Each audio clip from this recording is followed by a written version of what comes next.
উপস্থাপক সমর্থক সংশ্লিষ্ট আসনের ভোটার হতে হবে, সেটা সমর্থক। এই তিনজনের মনোনয়নপত্র যে কেউ জমা নেওয়ার সুযোগ নেই। 2026 সালের ফেব্রুয়ারিতে অনুষ্ঠিতব্য জাতীয় নির্বাচনে ঢাকা 15 থেকে জামায়াত ইসলামীর সংগ্রামী আমির, মানবিক বাংলাদেশের স্বপ্নদ্রষ্টা ডাক্তার শফিকুর রহমান পক্ষে মনোনয়নপত্র সংগ্রহ করেছি। আমাদের কেন্দ্রীয় প্রচার বিভাগের প্রধান সহকারী সেক্রেটারি জেনারেল অ্যাডভোকেট এহসান মাহবুব জুবায়ের ভাই কথা বলেছেন। আমরা চাই আগামী নির্বাচন উৎসবমুখী পরিবেশে হোক এবং বাংলাদেশ জামায়াত ইসলামী চায় তরুণদের যে স্লোগান ছিল, বুকের মধ্যে অনেক জ্বর, বুক পেতেছি গুলি কর, আমরা শহীদ আবু সাইদ, শহীদ মাহফুজামান মুগ্ধ এবং শহীদ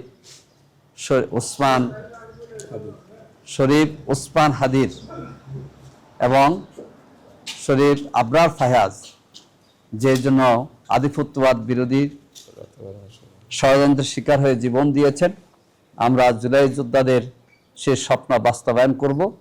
বাংলাদেশকে দুর্নীতিমুক্ত বাংলাদেশ হিসেবে গড়ে তোলার জন্যে, মানবিক বাংলাদেশ হিসেবে গড়ে তোলার জন্যে ডাক্তার শফিকুর রহমানের নেতৃত্বে আমরা দেশবাসীকে ঐক্যবদ্ধ থাকার আহ্বান জানাচ্ছি।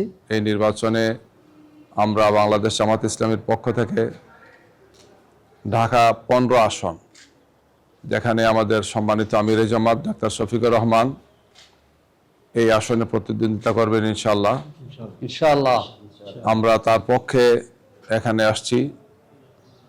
আমরা আজকে তার পক্ষ থেকে এখানে মনোনয়নপত্র সংগ্রহ করলাম।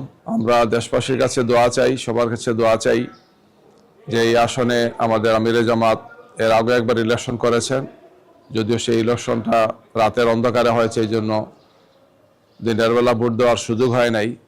আমরা সেই ইলেকশনটা বর্জন করেছিলাম। সেই সময়কার আমরা যারা রাজনৈতিক সহকর্মীরা ছিলাম, পুরো বাংলাদেশে আমরা ইলেকশন বর্জন করেছিলাম আওয়ামী লীগের সেই নির্বাচনটি। আগামী নির্বাচন সুষ্ঠু, সুন্দর এবং গ্রহণযোগ্য নির্বাচন হবে, এটি আমাদের প্রত্যাশা। আর এই লক্ষ্যে আমরা কাজ করছি।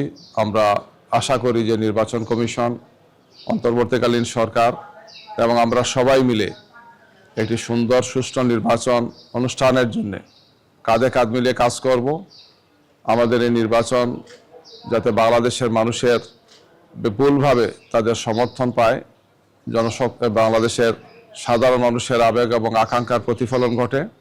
এই নির্বাচনের সাথে আপনারা জানেন যে আরেকটি গুরুত্বপূর্ণ নির্বাচন হবে, সেটি হচ্ছে আমাদের যে দীর্ঘ সংস্কারের কার্যক্রম শেষ হয়ে এখন এই সংস্কারের পক্ষে হাবুটের একটা নির্বাচনও সেখানে হবে।